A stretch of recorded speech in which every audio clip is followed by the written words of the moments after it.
Una noche cerrada cubría la tierra mientras el anciano Isaac, a la luz de una lámpara tenue, contemplaba a sus dos hijos. Jacob, todavía joven, y su hermano mellizo, Esaú, cargaban un aire de intensidad que anunciaba una historia marcada por la lucha y la promesa divina. El viento soplaba con fuerza, sacudiendo los muros de piedra de la casa, y en ese murmullo se intuía que algo grande estaba a punto de suceder. Las palabras tardaban en salir de la boca de Isaac, casi como si temiera que el simple acto de pronunciarlas pudiera desatar fuerzas que no lograría controlar. Sin embargo, el destino de Jacob ya estaba sellado. Se vislumbraba en su mirada una determinación poco común, una mezcla de astucia y esperanza que impulsaría su vida hacia un camino inesperado. La noche en que Jacob obtuvo la bendición de su padre no fue el resultado de la casualidad, sino de una cuidadosa estratagema urdida por él mismo junto con su madre, Rebeca. Aquel momento cambió el curso de su historia para siempre. Por un lado, estaba Esaú, el primogénito, destinado por tradición a recibir lo mejor del legado. Por el otro, Jacob, ansioso por ganar la herencia espiritual y material que había vislumbrado en los relatos de su familia. Esa pugna interna se desató plenamente cuando Jacob, valiéndose de pieles de cabra para engañar el tacto casi ciego de Isaac, se presentó ante su padre como si fuera Esaú y recibió la bendición que correspondía al mayor. Ese instante, rodeado de un silencio casi sagrado, marcó el inicio de una serie de acontecimientos que llevarían a Jacob a convertirse en un pilar fundamental de la historia del Antiguo Testamento. El sentimiento de peligro apareció sin demora. Cuando Esaú descubrió la artimaña, su corazón se llenó de furia y resentimiento, y Jacob sintió arder la amenaza en su espalda. Sin más tiempo que perder, partió de su casa impulsado por la urgencia de salvar la vida y el anhelo de encontrar un destino propio. Este éxodo repentino no solo representó la huida de la ira de Esaú, sino que se convertiría en un viaje de crecimiento espiritual que forjaría el carácter de Jacob y confirmaría su papel como heredero de la promesa divina. En medio de ese periplo, el paisaje se volvió hostil y solitario. Los días se sucedían y la fatiga se apoderaba de su cuerpo, pero en su interior ardía el fuego de lo que sentía un propósito mayor. Una noche, durante el trayecto, Jacob se detuvo a descansar cuando el sol se ocultó tras las montañas y la oscuridad cubrió el cielo. Tomó una piedra como cabecera y se recostó bajo la bóveda estrellada. Fue entonces cuando un sueño extraordinario le estremeció el alma, una escalera que ascendía de la tierra hasta el cielo, con ángeles que subían y bajaban por ella, y en lo alto, la voz de Dios prometiéndole que jamás lo abandonaría y que sus descendientes serían como el polvo de la tierra. Al despertar, el corazón de Jacob latía desbocado, sentía un llamado profundo, una certeza de que estaba protegido por algo mucho más grande que él.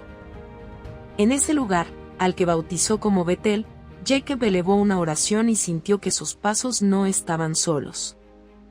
Tiempo después, llegó a la tierra de sus parientes y se encontró con Labán, su tío, un hombre astuto y habilidoso en sus propios negocios.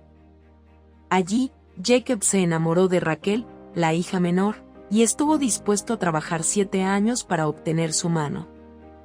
Esa pasión por Raquel le dio fuerzas para soportar el esfuerzo, la fatiga y el tiempo. Sin embargo, la noche de bodas trajo consigo una sorpresa retorcida. En lugar de Raquel, Jacob se encontró con Lea, la hija mayor. El engaño que él mismo había utilizado hacía tiempo contra su padre y su hermano parecía regresar para morderle los talones con crueldad. La indignación se mezcló con un inevitable dolor, pero no tuvo más remedio que aceptar las condiciones impuestas por Labán.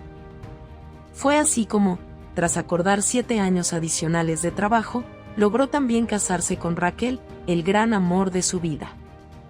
Los errores y las complicaciones no cesaron. Cuando pasaron los años, se levantó una pugna interna entre las hermanas esposas, con los celos y el anhelo de la maternidad como protagonistas. De esa rivalidad, y de las decisiones que ambas tomaron para darle descendientes a Jacob, nacieron muchos de sus hijos: Rubén, Simeón, Leví, Judá, Dan, Neftalí, Gad, Aser, Isaacar, Zabulón, José y Benjamín.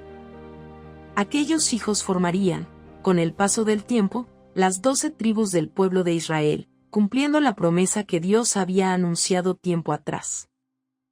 El tiempo fluía, y cada día Jacob comprobaba que la mano divina lo guiaba, aunque a veces lo enfrentara con situaciones llenas de incertidumbre y peligro. El conflicto con Labán escaló cuando Jacob prosperó y comenzó a acumular rebaños y bienes, lo cual suscitó envidias. Al percibir la atmósfera cargada de resentimiento, decidió escapar con su familia y muchas pertenencias, una noche estrellada que se tiñó de tensión. El aullido lejano del viento parecía alertar de la persecución. Labán, lleno de furor, salió tras él. Fue un momento estudiado por la providencia, pues un sueño u orden divina impidió a Labán que tomara represalias violentas.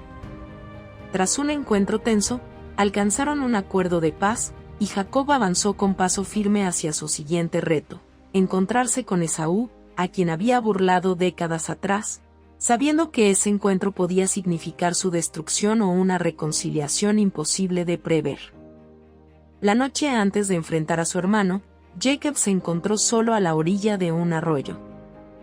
Dentro de su mente retumbaba el recuerdo de las promesas de Betel, pero también el temor a la venganza de Esaú. Fue entonces cuando una figura misteriosa apareció y entabló con Jacob una lucha feroz que duró hasta el amanecer. Sus fuerzas no parecían bastar, y el esfuerzo traspasó lo físico, abrazando dimensiones espirituales. En el alba, esa figura tocó la cadera de Jacob y lo dejó cojeando, símbolo indeleble de la experiencia vivida. Pero con el dolor llegó también la bendición. El desconocido le dijo que ya no se llamaría Jacob, sino Israel. Así, su nuevo nombre señalaría su victoria: has luchado con Dios y con los hombres, y has vencido. Ese fue el clímax que reestructuró su destino por completo. Con el sol teñido aún de un tenue rojo en el horizonte, Jacob avanzó apoyándose en su bastón, sintiendo que ya no era solo el astuto que engañó a su padre o el esposo que sufrió la treta de Labán, sino alguien transformado por una lucha que estremeció su cuerpo y su espíritu. Al día siguiente, al encontrarse con Esaú, halló, contra todo pronóstico, un abrazo de reconciliación. Y en ese pasaje se abrió una nueva etapa en la vida de Jacob, quien, con sus esposas y sus numerosos hijos, se convertiría en el padre de las 12 tribus, la simiente escogida para dar continuidad a la promesa dada en tiempos antiguos a su abuelo Abraham. Con cada hijo, con cada tribu, se reveló un aspecto diferente de su legado. Él conocía la fuerza de la perseverancia y la valía de la fe. Su linaje se convirtió en una gran familia con una misión sagrada: ser un pueblo separado, testigo de las maravillas de Dios. Jacob, con sus aciertos y errores, simboliza el trayecto de aquel que busca la bendición y la redención, a pesar de las encrucijadas de la vida. Su historia se alza como testamento del poder de la reconciliación y del cumplimiento de las promesas que trascienden el tiempo. Aunque los senderos que recorrió estuvieron marcados por el peligro y la intriga, Jacob supo aferrarse a una fe que lo impulsó a dar cada paso. Hubo tropiezos y desafíos espinosos, pero nunca se apartó del todo de esa voz que le habló una noche en su sueño, asegurándole que no estaría solo. Al final, sus 12 hijos poblaron la tierra y dejaron un legado que serpentea por el Antiguo Testamento, un recordatorio vivo de que aún en medio de las circunstancias más adversas puede florecer la esperanza. La narración de Jacob es como un faro que guía a muchos hacia un destino mayor, demostrando que la lucha es a menudo el camino para alcanzar la bendición y que la mano divina permanece con quien persevera en la búsqueda de su propósito. Si te gustó el video, por favor dale me gusta y suscríbete al canal, esto nos ayuda a seguir contando historias. Gracias.